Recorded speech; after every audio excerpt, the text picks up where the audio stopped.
Merci. Les gaillards, hein, voir tout ça là quand même. Hein, les gaillards, non, les gaillards, les pas gaillards. Non, c'est un petit peu trop faible ça. Les gaillards, les pas gaillards. Excusez-moi, la scène il manque à moi, ouais, donc une petite, ouais. Merci mon peu. Et du coup, oui, faut pas oublier aussi un petit peu que tout ça là, au nom d'une personne, c'est chiant, hein. Naïf fait bien cette affaires là-haut, hein. On essaye de faire en communauté, tout ça là, avec pas de nom nominatif et tout, mais finalement, baiser. Et du coup, ce serait belle que là, nous les nombreux, si un journal a une affaire contre elle, nous les nombreux aussi, hein. Pas vrai? Ce serait gaillard ça, non? Pas vrai? La maman s'appelait là, un jour, serait un petit problème avec Super. Oui, voilà, c'était juste pour rappeler ça, parce que souvent, nous oublie que nous avons peur de désobéir, quoi, nous la peur de gagner un petit coup de chabouk, et finalement, non, le chabouk nous gagne déjà, là. Là, nous gagne bien comme il faut, hein. Moi, des fois, il me pose à moi la question, il faut qu'il râle à nous jusqu'à où, en fait? Vraiment, c'est la question. Peut-être c'est le meurtre, peut-être, je sais pas. À mon avis, ça va arriver entre nous avant, tu vois, comme ça, ils vont bien réussir leur job. Donc, non, hein, pas de division, et nous essaye, fais-nous tout ensemble, pour le pire et le meilleur, comme dans le mariage. Donc, voilà, ma chérie nous sera là. Merci pour cette organisation, merci, s'il vous plaît, Miguel. Elle aime pas ça, hein, mais il faut parce que c'est pas mal d'orgas, pas mal d'énergie et pas mal de stress. Merci à toutes, merci nous toutes.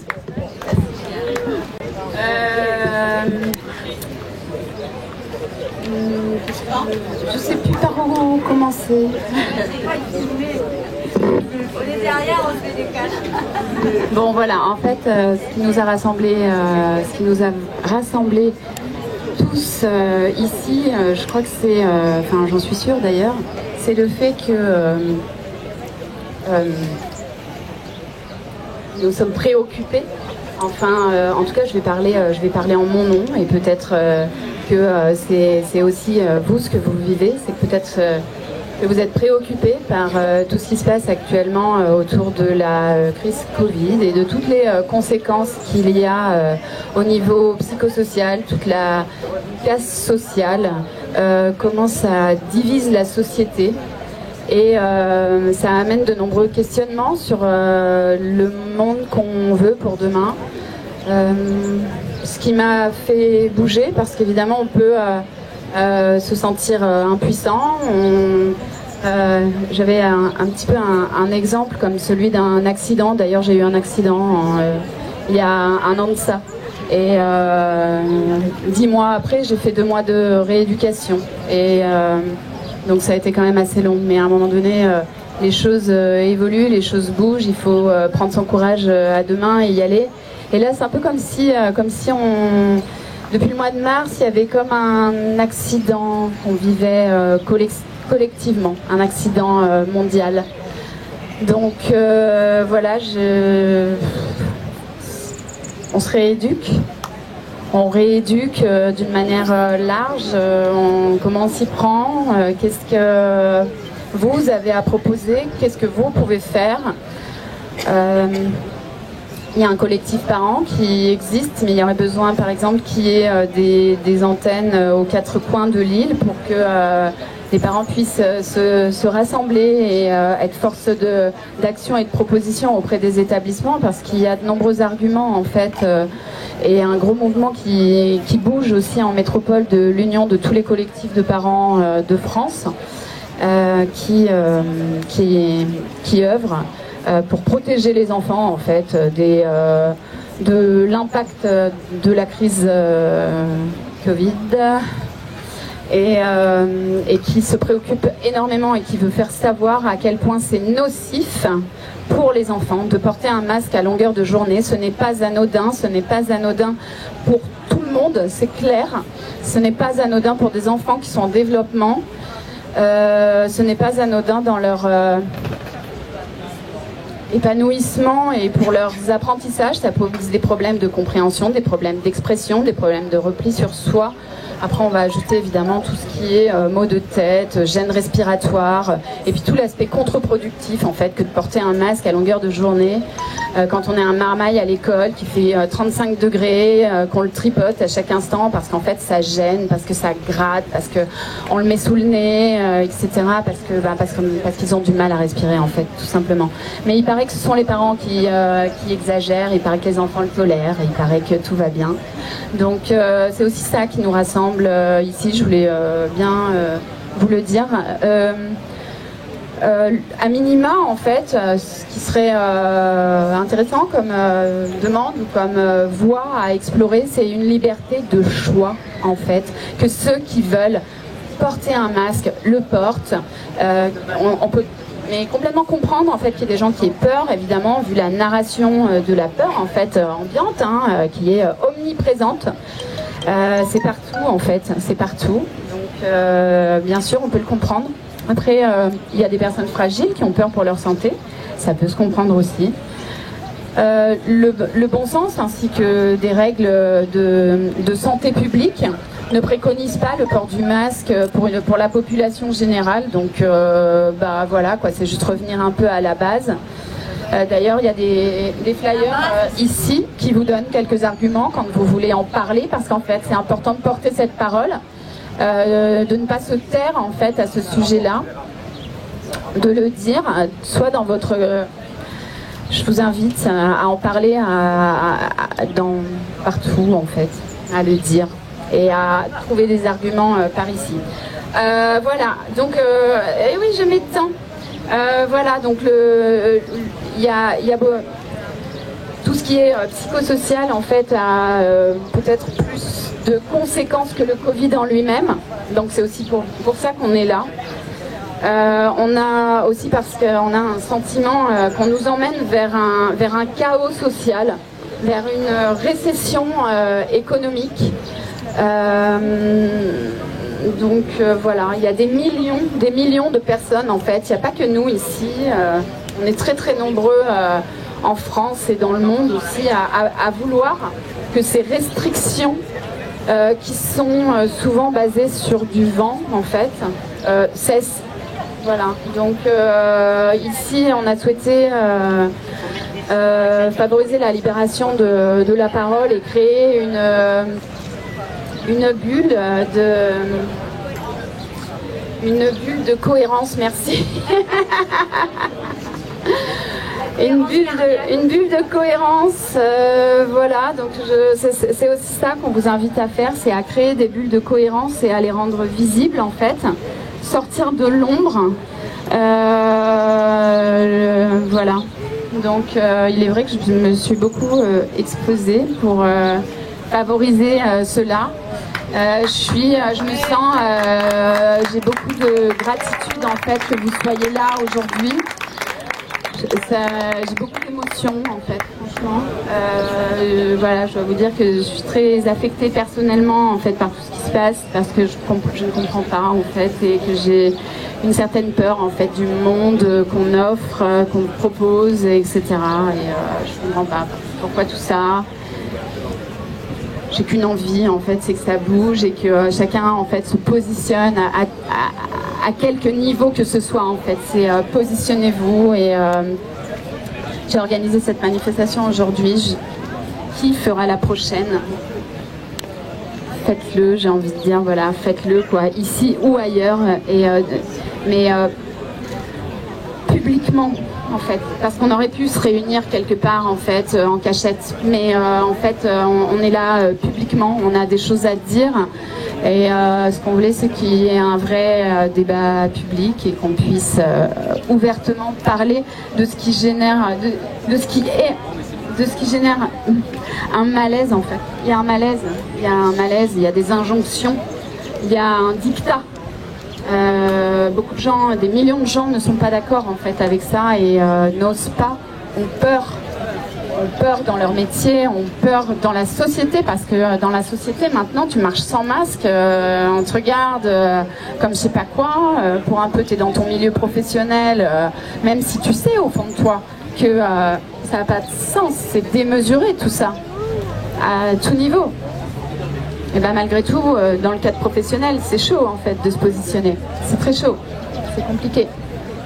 C'est pour certaines personnes. Et ça peut bien sûr se comprendre. Donc voilà, en fait, beaucoup de gens veulent que ces restrictions s'arrêtent parce qu'elles divisent la société et qu'elles sont d'une certaine manière absurdes, infondées scientifiquement. Et que donc en fait, il y a des règles qui sont imposées et qui ne sont pas légitimes. Et qui, comme je le disais tout au début de cette manifestation, ne participent pas, du coup, comme elles ne sont pas légitimes, elles ne participent pas à structurer le nous. Donc voilà, nos enfants aussi vivent ça au quotidien, eux-mêmes se rendent compte des incohérences, et toutes ces incohérences, qu'est-ce qu'on en fait? Est-ce qu'on continue longtemps en fait à vivre comme ça avec ce truc bizarre, quoi? Donc voilà, c'est aussi un appel à l'union, à l'action sous quelque forme que ce soit. Rencontrez-vous dans les différents secteurs de la Réunion, laissez vos coordonnées et puis on fera en sorte de remettre en lien. Prenez des initiatives, positionnez-vous comme oui, je veux organiser un rassemblement chez moi avec ne serait-ce que 10 personnes. Je peux que vous inviter à ça. Je vous remercie encore pour votre présence. Je laisse la parole, je parle beaucoup, je suis désolée, j'ai 10 000 trucs à dire. C'est pas facile. Merci à Cynthia.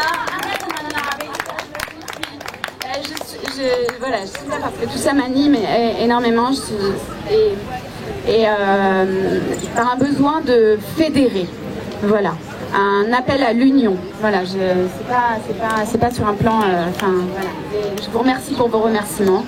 Ce qui serait vraiment fabuleux, en fait, c'est que ça génère un mouvement et d'autres bulles de cohérence qui flottent, qui bougent. Et voilà, merci à vous d'être là. Et puis, je passe la parole à Jessica.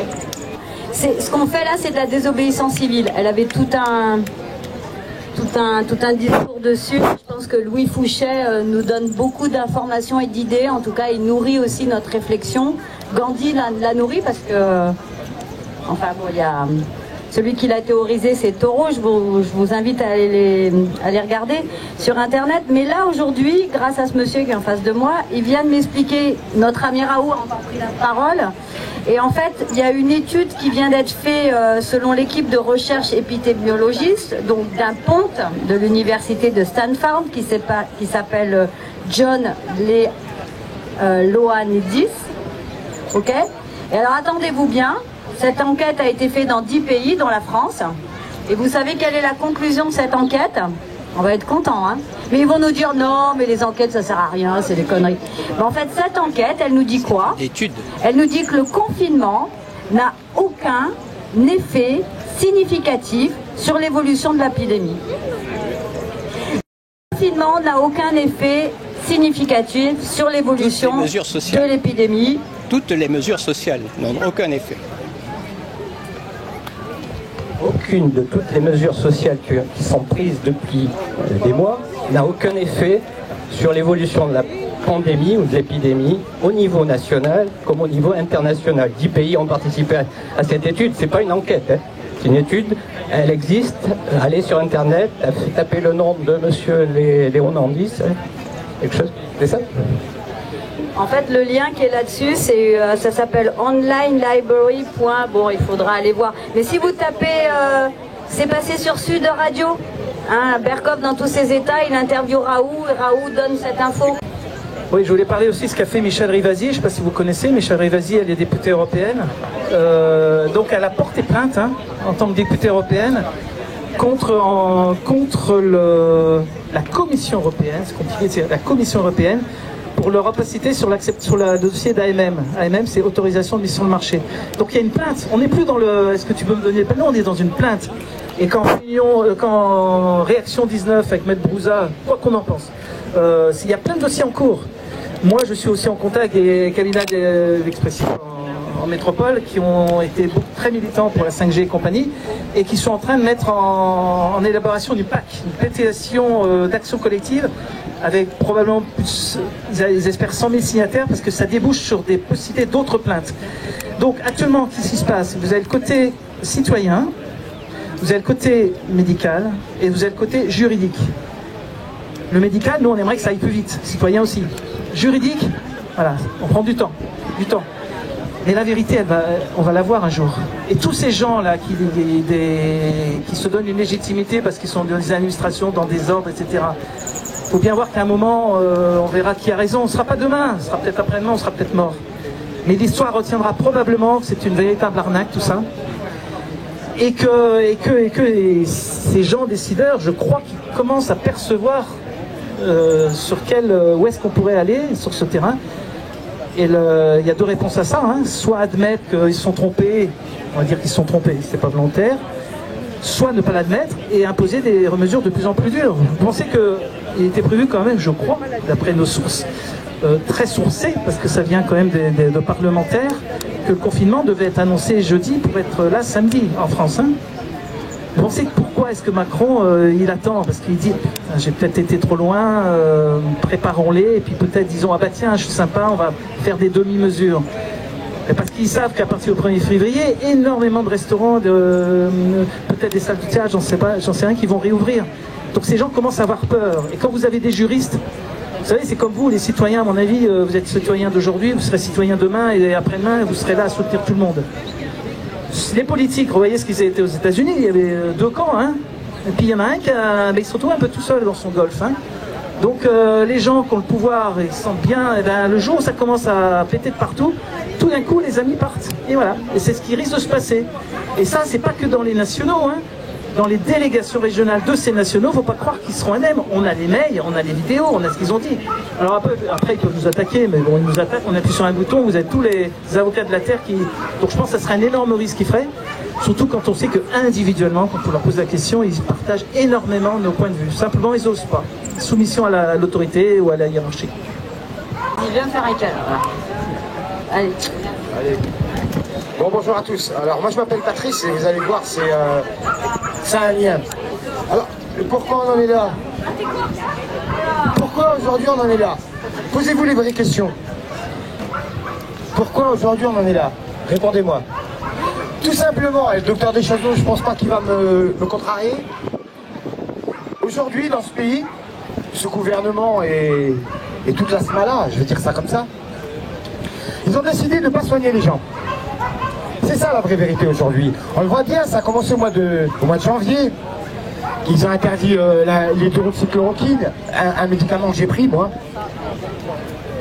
Le confinement, une mascarade, une grande mascarade.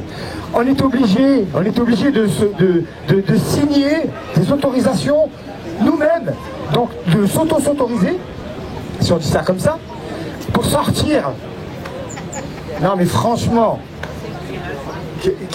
oui mais bon ici on a un petit peu de chance à La Réunion, vous voyez, il y a l'océan Indien qui est en face de nous. En France c'est pas le même cirque, je peux vous dire que j'ai les parents là-bas, c'est chaud quoi, d'accord. Après, le masque, moi on m'a toujours dit c'est les gens malades qui doivent porter le masque, je suis pas médecin. Moi j'ai une maladie qui s'appelle le staphylocoque. C'est une bactérie qui attaque les tissus. Elle m'a attaqué le poumon, elle m'a bouffé un bout du parti droit, un lobe du poumon. Je peux vous dire, j'ai fait 20 jours de fièvre, 5 jours sous morphine, 7 semaines d'hôpital. Et je remercie l'hôpital Gabriel Martin à l'époque. Ils sont bien occupés de moi, je les ai fait transpirer. Parce que 20 jours de fièvre, 40, pendant 20 jours. Vous mangez pas, vous buvez pas, caca, c'est... Enfin bref. Et aujourd'hui, ce qui se passe, c'est que ça fait des années, c'est pas que Macron, bon bien sûr, lui, depuis 2017, je vais me rappeler de ce président, je peux vous dire, je vais m'en rappeler vraiment, mais bon, je suis pas là pour lui. Je vais finir avec les hôpitaux parce que ils sont bien occupés de moi, je peux vous dire vraiment, parce que j'étais sur la sellette, et vraiment, j'ai une petite fille de 10 ans, et... il faut quand même saluer quand même ces gens-là, et aujourd'hui on leur demande de ne pas faire leur travail. C'est grave, très grave, très très grave. La médecine, on vous dit vous avez le Covid. Alors je ne sais pas s'il existe ou pas. Les variantes, Ça fait 3 mois que le docteur Raoult en parle. Alors, on a eu l'anglaise sur British, la Sudaf version Zulu ou Bafana, on va dire ça comme ça, ou Johnny Clegg pour ceux qui ne connaissent pas le football. Et puis on a la variante brésilienne, la carioca do Brasil, la samba. Et vous allez voir, on aura la salsa, on va aller à La Havane, on va aller à Buenos Aires, on va aller en Pologne, on va aller partout, vous allez voir. Moi, celle que je vais choper, c'est soit la brésilienne ou soit la salsa, parce que ma mère est espagnole et habla mucho espagnol. Et je sais très bien danser, et je vais finir là-dessus. Je vous remercie, c'est dommage qu'on n'ait pas beaucoup. Et je tiens à remercier le docteur Deschazos, parce que je l'ai écouté toujours sur RTL, il est incroyable. Et je vais finir sur le docteur Chaise, il est en train de faire ses cartons et bon vent, et prends ta copine avec. Au revoir.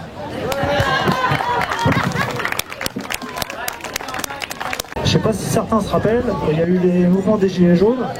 Il y a des vidéos et une photo qui a circulé à une époque où on a vu des étudiants qui étaient à genoux, bien sages, avec des gendarmes qui les tenaient en respect, armés, jusqu'aux dents. Ce que vous avez aujourd'hui dans les classes, c'est exactement la même chose. Des élèves qu'on essaye d'éduquer pour le futur, qui vont mettre leur masque quand on leur dira de le mettre, et qui vont ramper quand on leur dira de ramper. Donc si aujourd'hui on tend vers un régime, une dictature plus ou moins, peut-être un régime totalitaire un jour, et toutes les lois qui sortent les unes après les autres sont là pour nous prouver. Je pense qu'en tant que parents, en tant que citoyens, on doit se mobiliser tous aujourd'hui avant que ce soit trop tard. On n'est pas beaucoup, mais le peu qu'on est, plus on va assembler d'autres personnes avec nous, et plus on pourra réussir à contrecarrer ce pouvoir. Voilà. Je pense que c'est important, et Katie l'a dit tout à l'heure, retirer les enfants à qui on oblige de tenir le masque toute la journée, moi je le ferais, voilà, si j'avais un enfant en jeune âge.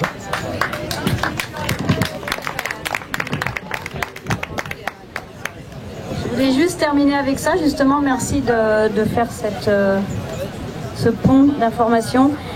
Il y a une étude quand même allemande qui est sortie, je vous en ai parlé tout à l'heure, c'est pas rien, hein. C'est 25 000 enfants qui ont été interrogés, et on estime que les enfants mettent en moyenne 5 heures leur masque par jour. Et dans cette étude, il a été donné les chiffres suivants. Donc vous pouvez la trouver, c'est en anglais, mais je pourrais vous donner le site. En tout cas, l'information est la suivante. Sur les 25 000 enfants qui ont été interrogés, 60% déclarent avoir de l'irritabilité. Donc impact du masque, 53% des maux de tête, 50% des difficultés à se concentrer, je pense que tous les parents qui sont ici le savent. 49% sont moins heureux. Alors moi, il y a quelque chose qui me fait vraiment mal au cœur quand même. 44% ne veulent plus aller à l'école, donc ça c'est les symptômes comportementaux, hein. Réticence à bouger et à jouer, 17,9%. Ils se sentent de moins bonne humeur, je m'étonne, toute la journée avec le masque, 49%, dort moins bien, 31%, développe des angoisses, 25%, dort plus mais moins bien, 25%, ne veulent plus aller à l'école, 44%, des troubles d'apprentissage, 38%, des sensations de syncope, 20%, des nausées, 16%. Alors, la conclusion de cette enquête, c'est, voilà, vous avez des chiffres aujourd'hui qui alimentent également votre réflexion et qui alimentent, comme on disait avec Cynthia, en fait, c'est quoi la position que vous décidez d'avoir. Ah, notre ami d'Extinction Rébellion. Alors, déjà, pour commencer, je suis étudiant en management et ce qu'on nous apprend, c'est de mon point de vue, c'est un peu horrible parce que finalement, on vous pousse à consommer des trucs que forcément vous n'avez pas forcément besoin. Ce qui nous mène aujourd'hui à cette époque où on est en surconsommation, on nous pousse à la surconsommation. Hein. Voilà. Nous on fait il y a de la désobéissance civile, mais tout part de point de vue. Nous luttons contre pour la nature. D'aujourd'hui, il faut pas se voiler la face. Hein. Il y a beaucoup d'animaux aujourd'hui en voie de distinction ou qui sont retirés de leur espace naturel. Donc nous luttons aussi pour ça. Nous luttons aussi parce que finalement pour aussi, comment dire ça, les classes sociales, hein, parce que l'environnement et le social, bah, ça marche ensemble. Voilà. Donc voilà, nous on propose des solutions écologiques qui aujourd'hui nous estimons qu'il y a vraiment beaucoup d'argent qui sont gaspillés, notamment dans la pub, parce que c'est énormément présent sur nos téléphones, dans la rue, dans la télé, en radio, ça nous suit partout. Et c'est ça en fait, ils misent tout sur la pub, la psychologie. On vise à vous, mine de rien, à vous pousser à aller acheter des choses que après 5 ans, 2-3 mois après, vous dites pourquoi j'ai acheté ça. Donc voilà. Et après, si vous voulez nous rejoindre, venez me voir, je vous donnerai les marches à suivre, etc. Vous pouvez voir des personnes. Donc voilà.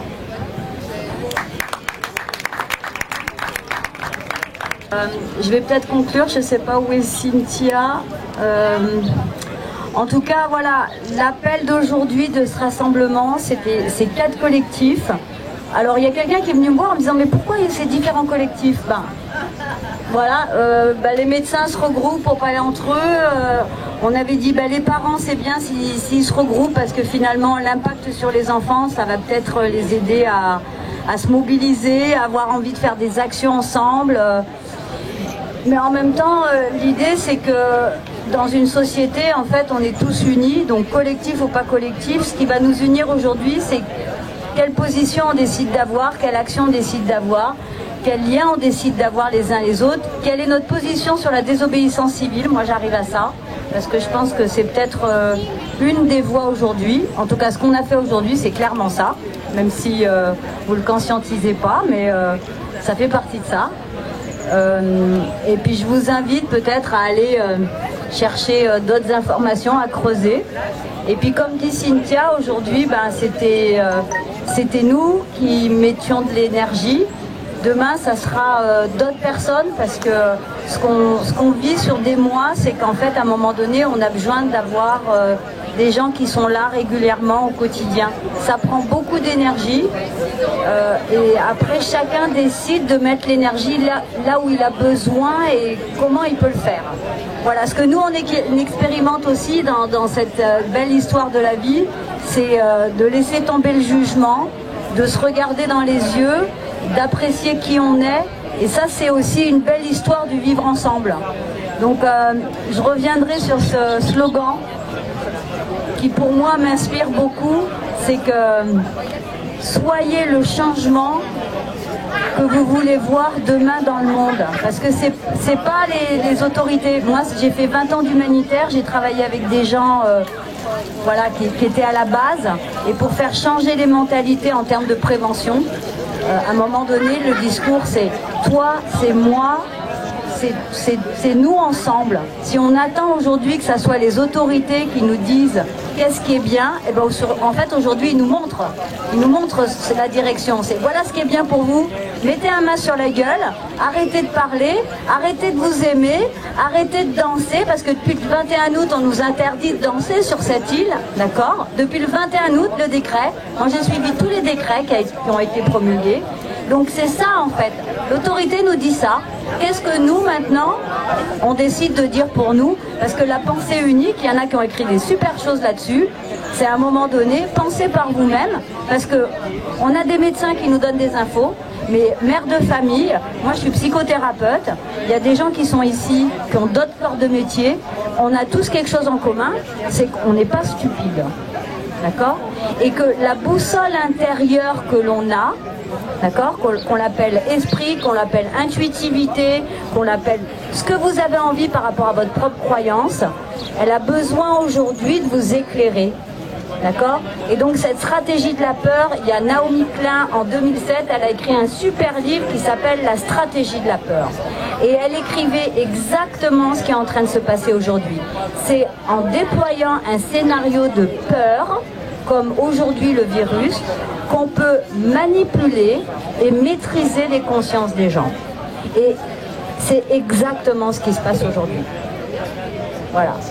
Sur ces bonnes paroles, s'il y avait quelqu'un qui avait envie de nous faire une petite blague en créole, c'est la bienvenue. Vous pouvez applaudir. Ouais. Oui, Cathy. Alors on a Katie, notre artiste quand même, qui est là. Elle veut pas intervenir? Ah, je croyais que c'était là derrière moi. Elle ne veut pas. Allez, c'est pas le comique aujourd'hui, mais elle a fait pendant 6 mois et elle est dans une autre énergie vibratoire. Elle a besoin de plus. Oui, non, mais en fait, là, nous les là aujourd'hui, mais elle est très contente parce que je pense que nous toutes les convaincus quand même. Hein, nous, c'est des convaincus. Voilà. Et donc, moi, ce qui pose à moi question, pour moi, m'y mettre plus de gants, hein, midi, nous les dans une dictature. Pure et dure. Et Missa Patia, en quelque sorte, comme mon Danois nous l'a dit, on est dans une dictature. Et moi, ce que m'y ressent, c'est qu'on est à une bascule de l'histoire de l'humanité. Parce qu'il y a une élite dominante criminelle, il parle du grand reset. Oui, mais les complotistes, ma oublié la zone des complotistes. Oui, pareil. Car pour moi, complotiste veut dire chercheur, diseur de vérité. Quand on voit qu'aujourd'hui, Perron fout chez les complotistes, ben, moi, les fiers d'être exote, moi. Là, longtemps, les complotistes.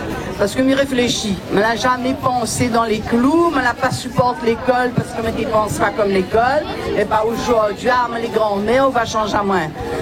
Bref, donc moi, mon petit Cosmo, c'est la prise de conscience que nous y a une bascule de l'histoire de l'humanité, que nous a une engeance criminelle qui domine à nous, mais que nous avons le pouvoir et le droit de ne pas aller sur cette pente-là, de protéger à nous entre nous, d'aimer à nous, de parler beaucoup d'amour, de danser quand on a l'occasion.